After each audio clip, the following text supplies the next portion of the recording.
tercer domingo de San José. Estamos desarrollando esa devoción conocida como los 7 domingos de San José. Y estamos siguiendo, para seguir ese hilo de los 7 domingos de San José, esa carta del Papa Francisco, llamada Patris Corde, con la que él ha convocado a la Iglesia a vivir el año de San José. Esa carta Patris Corde describe 7 características de San José. La primera de ellas era Padre amado. En torno a ello hicimos el primer domingo de San José. La segunda, Padre en la ternura, segundo domingo de San José. Y hoy nos referimos a la tercera característica de San José, Padre en la obediencia. De San José casi siempre destacamos que fue pues, custodio de la Sagrada Familia y que es patrono de la Iglesia. Son 150 años de que fue declarado como patrono de la Iglesia, pero es importante entender que ese ser patrono y ese ser custodio no es haciendo lo que él quiere, porque a veces uno dice, ser patrono, el patrono hace lo que quiere. No. Él es patrono, es custodio en la obediencia, desde la obediencia. José es un hombre obediente. En cada circunstancia de su vida, José pronunció el fiat como María, el hágase. Pronunció también el fiat como Jesús en Gesemaní.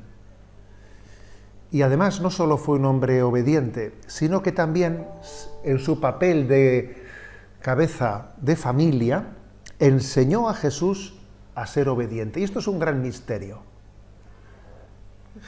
José enseñó a Jesús, y también María, obviamente, ¿no?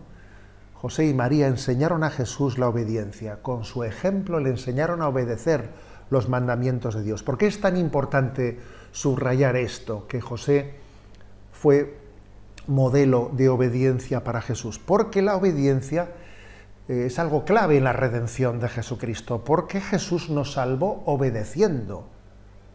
Repito, Jesús nos salvó obedeciendo. Hay un texto clave que es Romanos capítulo 5, versículo 19, que dice: pues así como por la desobediencia de un solo hombre, Adán, todos fueron constituidos pecadores, así también por la obediencia de uno solo, Jesús, todos serán constituidos justos.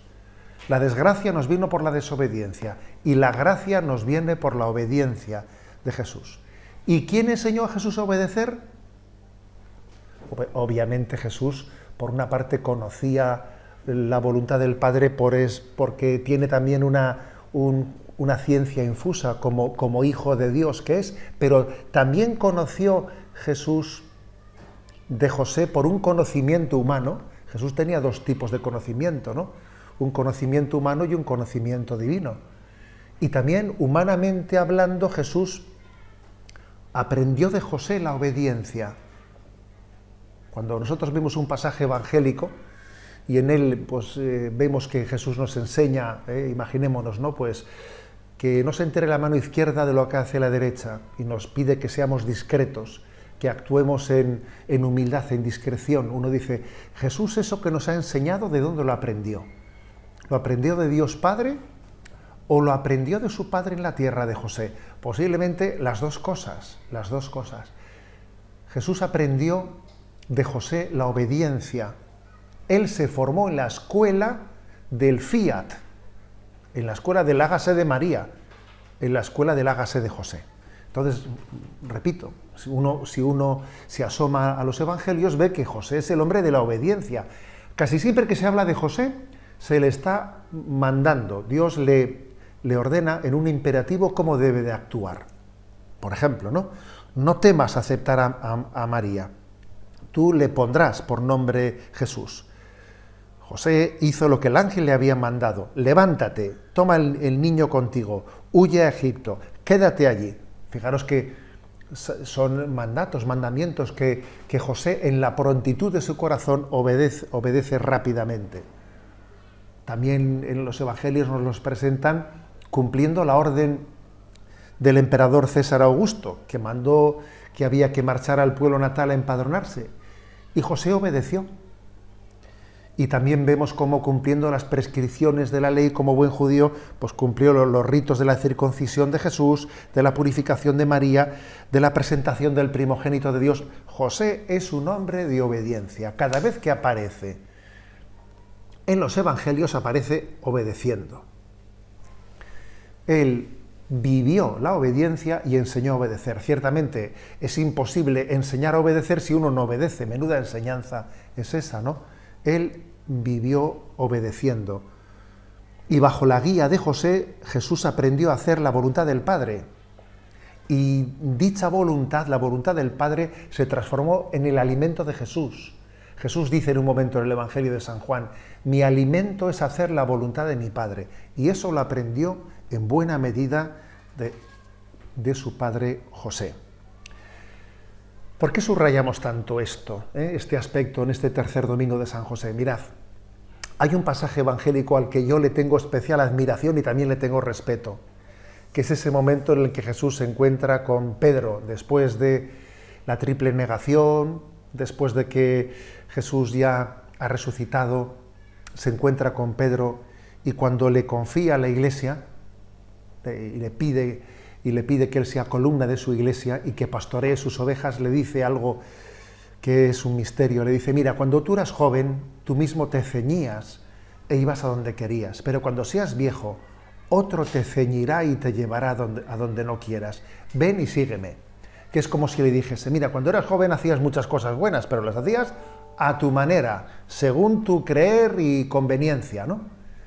Pero ahora, en el momento del culmen de tu vida, te toca obedecer. Otro te ceñirá y te llevará a donde no quieras. Lo más importante de nuestra vida, lo principal de nuestra vida, lo más valioso de nuestra vida, lo hemos hecho obedeciendo. Lo hemos hecho obedeciendo, no por propia iniciativa, sino respondiendo a la voluntad del Padre. Y esto nos lleva a entender que la gran ofrenda que el hombre puede hacer a Dios es la ofrenda de su obediencia, la ofrenda de la obediencia, de su voluntad. Si un hombre quiere unirse verdaderamente a Dios, tiene que ofrecerle su voluntad. Bueno, le ofreceré mi dinero. Sí, quita. El dinero se lo puedes ofrecer a Dios, ¿no? Pero es más tuya la voluntad que el dinero. Fijaros, entre esos tres consejos evangélicos de pobreza, castidad y obediencia, el que es más nuestro no es el de la pobreza, no es el de la castidad siquiera, es el de la obediencia.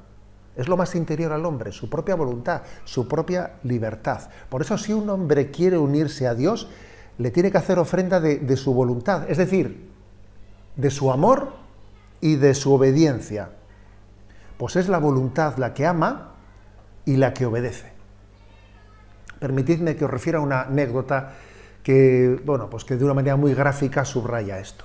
Existió una herejía allá en el siglo XVII, XVIII, la herejía del jansenismo, y Pascal fue enviado por el Papa a Port-Royal, que era, pues como el monasterio, el cuartel general de los jansenistas en aquel momento, ¿no? Era una comunidad que se caracterizaba por un gran rigorismo, por una gran exigencia, pues vistos desde fuera podían parecer que eran santos en vida, ¿no?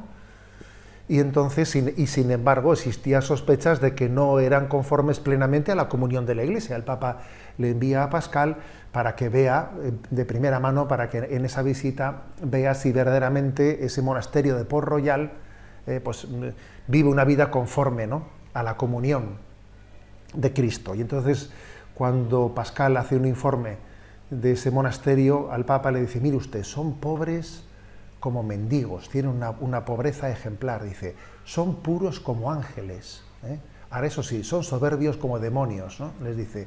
Y la verdad es que es verdaderamente pues una descripción de que lo que más nos cuesta entregar en nuestra vida es la obediencia. Son pobres como mendigos, son puros como ángeles, pero son soberbios como demonios, es decir, el orgullo, la entrega de esa voluntad es lo que más nos cuesta a todos.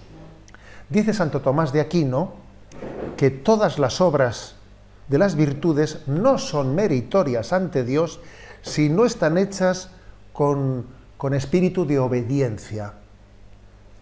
Pues si uno padeciera hasta el martirio, o diera a los pobres todos los bienes de la tierra, si no lo ordenara todo al cumplimiento de la voluntad divina, no tendría mérito, sería como si se hiciese sin caridad.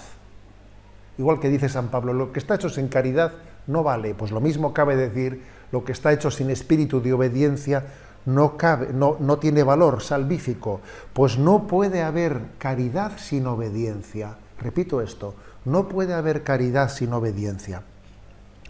Santa Teresa de Jesús en sus obras lo subraya de una manera muy gráfica, muy atrayente, dice ella: yendo con limpia conciencia y en obediencia, nunca el Señor permitirá que el demonio nos engañe. El que obedece no se equivoca.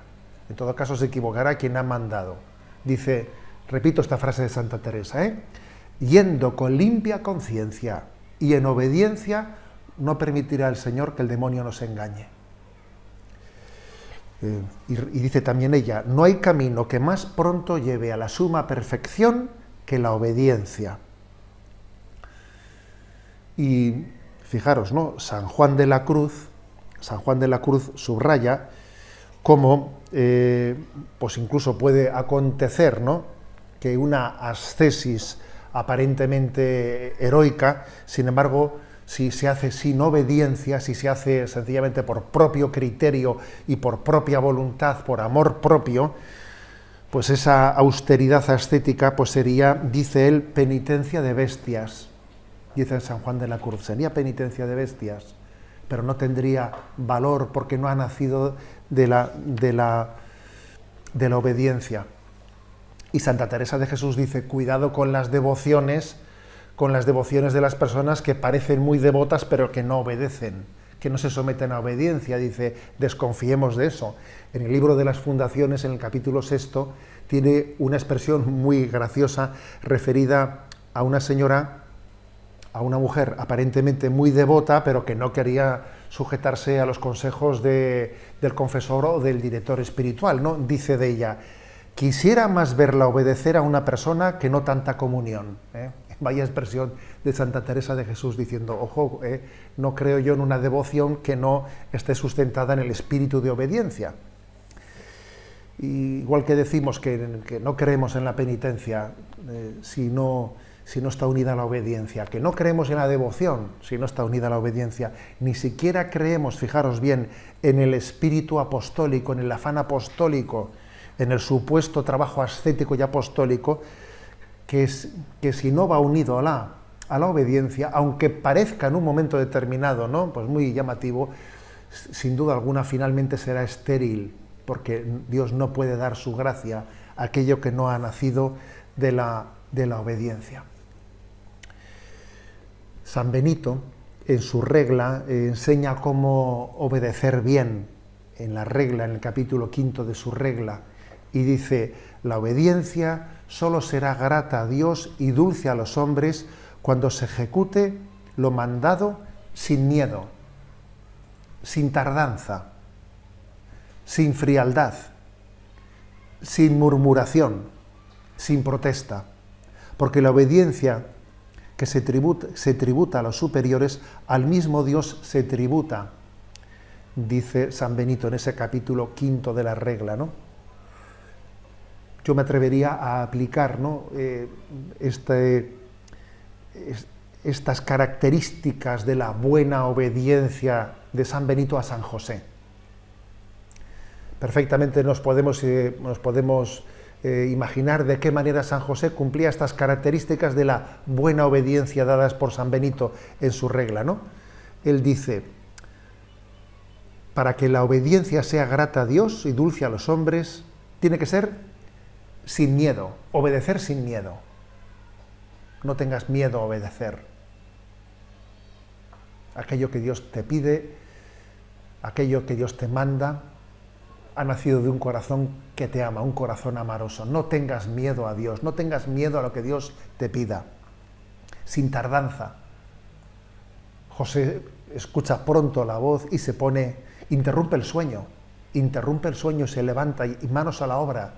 Inmediatamente pone manos a la obra en la huida a Egipto, en otros mandatos que el Señor le manda. Sin miedo, sin tardanza, sin frialdad, no, con calor, con un calor de confianza, sin una obediencia distante y fría, no, con calor de confianza, sin murmuraciones. No nos imaginamos a José murmurando, cayendo en ese que es un cáncer tan extendido entre nosotros, el cáncer de la murmuración.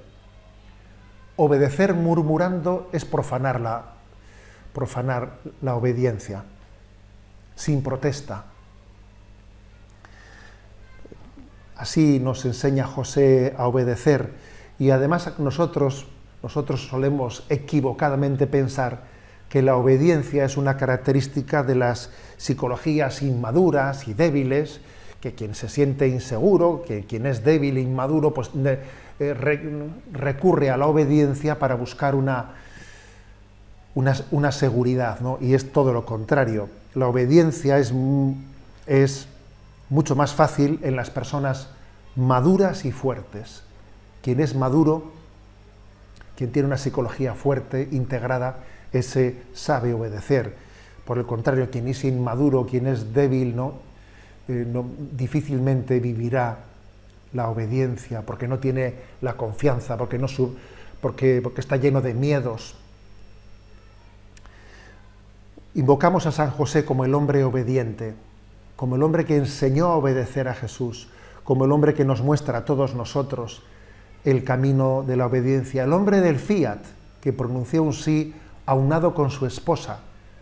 El sí de María tiene el sí de José detrás, y el sí de José tiene el sí María detrás, y lo que es más grande, el sí de Jesús al Padre tiene detrás el sí de sus padres, de José y de María. Recuerdo que cuando el Papa Francisco ordenó al obispo auxiliar de Roma, en el momento de la ceremonia, cuando le ponía este anillo, que sabéis que al obispo se le suele poner este anillo episcopal en el dedo, símbolo del desposorio con la Iglesia, el Papa le dijo: recuerda que detrás de este anillo están las alianzas de tus padres, le dijo el Papa al obispo. Si las alianzas de tus padres tú no hubieses recibido este anillo episcopal, pues eso cabe decir de Jesús. También detrás del sí de Jesús se esconde el sí de María y el sí de José.